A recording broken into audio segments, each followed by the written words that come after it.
જાણીશું ગાંધીનગર કલોલ નગરપાલિકાની અંદર ભડકો યથાવત છે અને અત્યારે જે સમાચાર પ્રાપ્ત થઈ રહ્યા છે સ્ટેન્ડિંગ કમિટીના ચેરમેન સહિત 12 સભ્યોએ રાજીનામા આપી દીધા છે।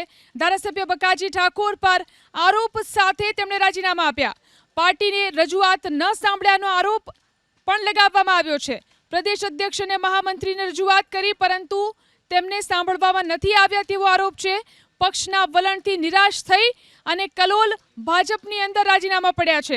રજૂઆતો બાદ પાર્ટીએ ન સાંભળ્યું તેવું કહ્યું છે સ્ટેન્ડિંગ કમિટીના ચેરમેન પ્રકાશ વરગડે। તેમણે એમ પણ કહ્યું કે પાર્ટીએ અમારી રજૂઆત ન સાંભળી, પ્રદેશ અધ્યક્ષે પણ રજૂઆતને ધ્યાન ન આપ્યું। ધારાસભ્યોના માણસોએ મારામારી કર્યાનો સ્પષ્ટ આરોપ તેમણે લગાવ્યો હતો। તો કલોલ નગરપાલિકાની અંદર ભાજપમાં ભડકો। કલોલ નગરપાલિકામાં ભાજપના 12 સભ્યોએ રાજીનામા આપી દીધા છે। રીટેન્ડરિંગની પ્રક્રિયાને લઈને આખો વિવાદ શરૂ થયો હતો। આ વિશે વધુ જાણકારી મેળવી અમારા સંવાદદાતા વિપુલ બાલદા આપણી સાથે જોડાયા છે। જે વિપુલ, ભાજપની અંદર કલોલમાં શું ભડકો થયો છે, શું વધુ જાણકારી પ્રાપ્ત થઈ રહી છે? જી બિલકુલ, જે પ્રકારે અગાઉ કલોલ નગરપાલિકાના સ્ટેન્ડિંગ કમિટીએ વિકાસના કામોના રીટેન્ડરિંગને લઈને નિર્ણય કર્યો હતો ને તેને જ લઈને સમગ્ર વિવાદ જે છે તે સામે આવ્યો હતો।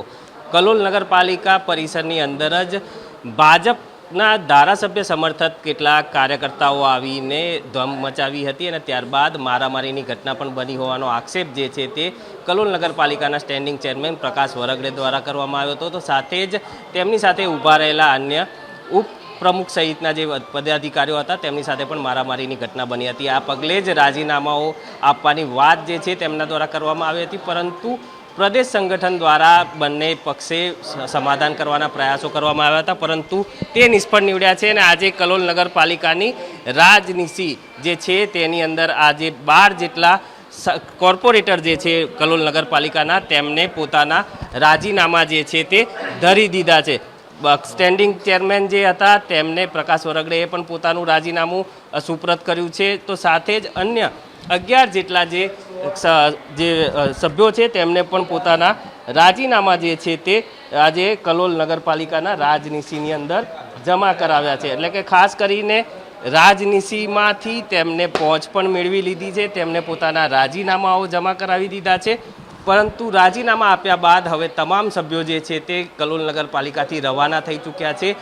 જે કલોલ નગરપાલિકાના પ્રમુખ છે તેમની સાથે પણ સંપર્ક કરવાનો પ્રયાસ કર્યો, પરંતુ તેઓ પણ અહીંયા ઉપસ્થિત નથી અને કલોલ નગરપાલિકાના ચીફ ઓફિસર પણ કલોલ નગરપાલિકા ખાતે હાલ હાજર નથી। પરંતુ ભાજપના જ 12 જેટલા કોર્પોરેટરો જે છે સ્ટેન્ડિંગ કમિટી સહિતના તેમને રાજીનામું જે છે તે આજે કલોલ નગરપાલિકાની રાજનીતિમાં જમા કરાવી દીધું છે। આગળ જોવા જઈએ તો કુલ 44 બેઠકો પૈકી એક સભ્ય ભાજપના જે છે તે વિદેશ જતા તેમને રાજીનામું આપી દીધું હતું।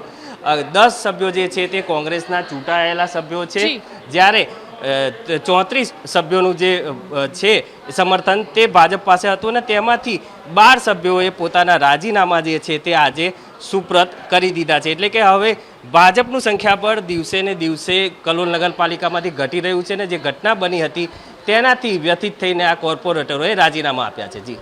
જી આભાર વિપુલ, તમામ જાણકારી આપવા માટે।